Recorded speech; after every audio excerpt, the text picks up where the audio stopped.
बहुत शुक्रिया दूंगा जब मैंने स्पीकर। देना हो।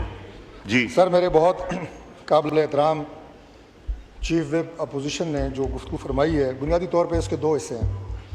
एक तो इसका एडमिनिस्ट्रेटिव पार्ट है, जो आपने रूल्स ऑफ प्रोसीजर्स का हवाला दिया, और आपकी एक कॉन्स्टिट्यूशनल ज़िम्मेदारी है स्पीकर की कि अगर कोई मेंबर कंसेक्टिव 40 डेज़ तक इस ऐवान में उसकी हाज़िरी नहीं होती और उसका इंटरेस्ट इस ऐवान से नहीं होता और वो अपनी लीव एप्लीकेशन भी जमा नहीं कराते, तो वो रूल आपने पढ़ के सुनाया है। पहली बात तो ये कि कोई ये ज़ातियात नहीं है।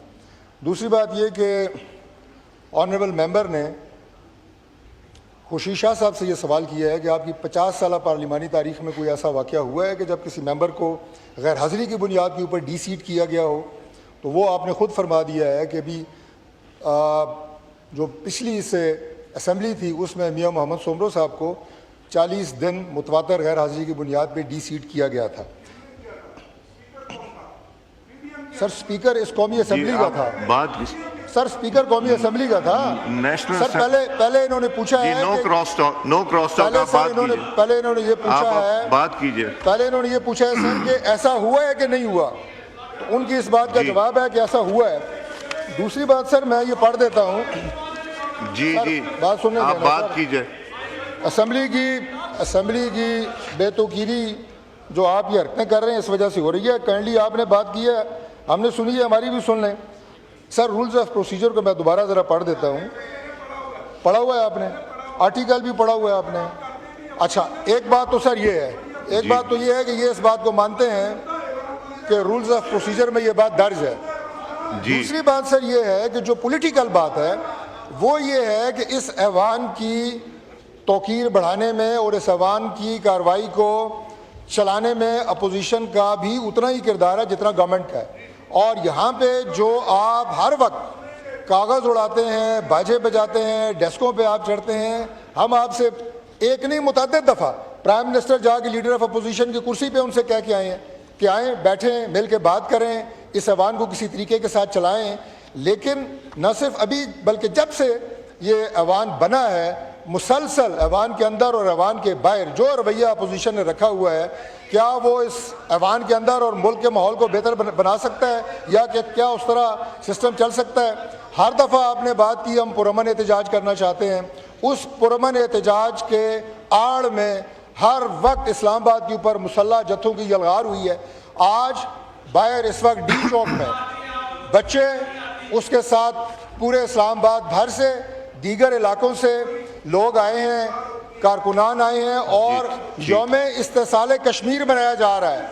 अभी जो कश्मीर के हमारे वजीर हैं वो रेजोल्यूशन पढ़ेंगे कश्मीर पे, और आप इस वक्त यौम इस्तेसाल इमरान मना रहे हैं 5 अगस्त को।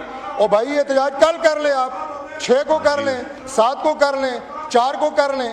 तो यौम इस्तेसाल कश्मीर ज़्यादा इम्पोर्टेंट है या यौम इस्तेसाल इमरान ज़्यादा इम्पोर्टेंट है?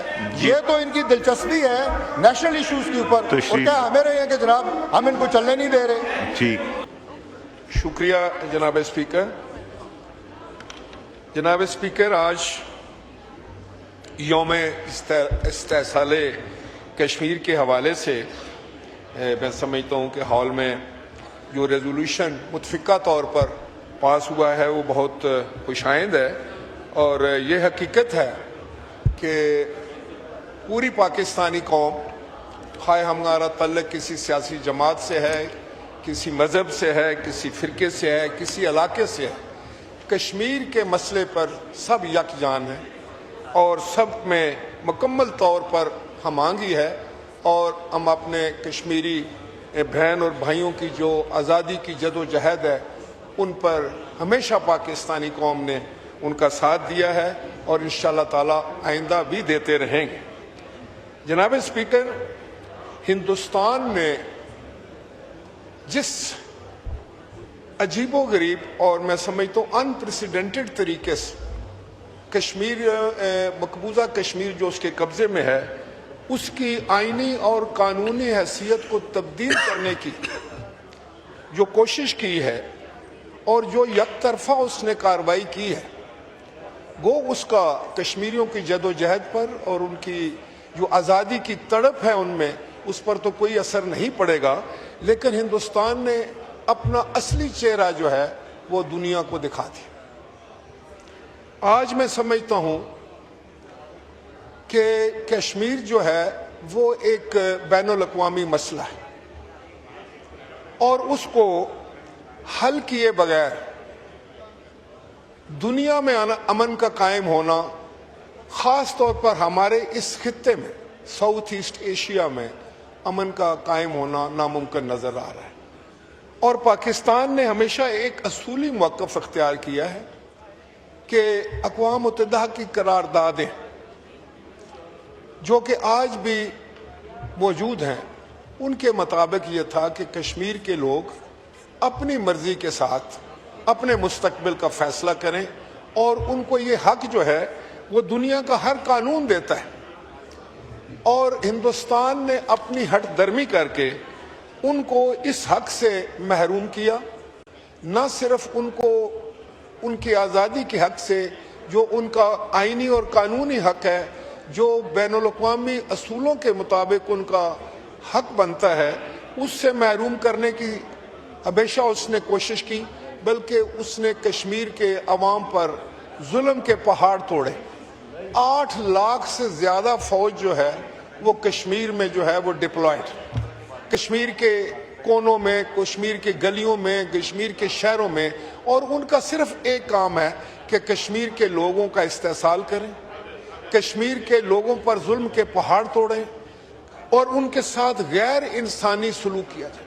ہزاروں لوگ، سینکڑوں نوجوان جو ہیں ہندوستان کی اس ہٹ درمی کی بھینٹ چڑھ چکے ہیں، کئی ماؤں کی گودیں اجڑ چکی ہیں، لوگ شہید ہو رہے ہیں، لیکن آفرین ہیں، اور میں ان کو خراج عقیدت اور خراج تحسین پیش کرتا ہوں ان بہادر لوگوں کو جو موت کو گلے تو لگاتے ہیں لیکن آزادی کا نعرہ بلند کرتے ہیں اور پاکستان زندہ باد کا نعرہ لگاتے ہیں اور اپنے آپ کو پاکستان کے جھنڈے میں لپیٹ کر دفن کرتے ہیں۔ یہ وہ تعلق ہے جو پاکستان کا اور کشمیر کے عوام کا ہے، اور اسی لیے شاید قائد اعظم رحمۃ اللہ علیہ نے کہا تھا کہ کشمیر ہماری شاہ رگ، جیگولر وین، اور یہ ایک انفنشڈ ایجنڈا ہے 1947 کی جو پارٹیشن ہوئی تھی۔ اب اس پہ ہندوستان ساری دنیا کی آنکھوں میں دھول جھونک رہا ہے، اور ان کشمیریوں پر ظلم کی انتہا کیے ہوئے ہے۔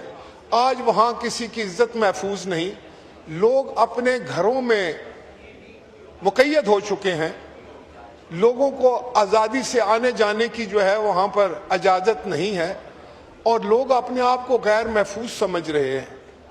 جناب اسپیکر، یہاں تک کہ ان کی کشمیر کی جو ڈیموگرافک صورتحال ہے اس کو چینج کرنے کی کوشش کی گئی ہے، بلکہ ہندوستان کے دوسرے علاقوں سے ہندو اور دوسری اقوام کو لے جا کر وہاں پر بسایا جا رہا ہے۔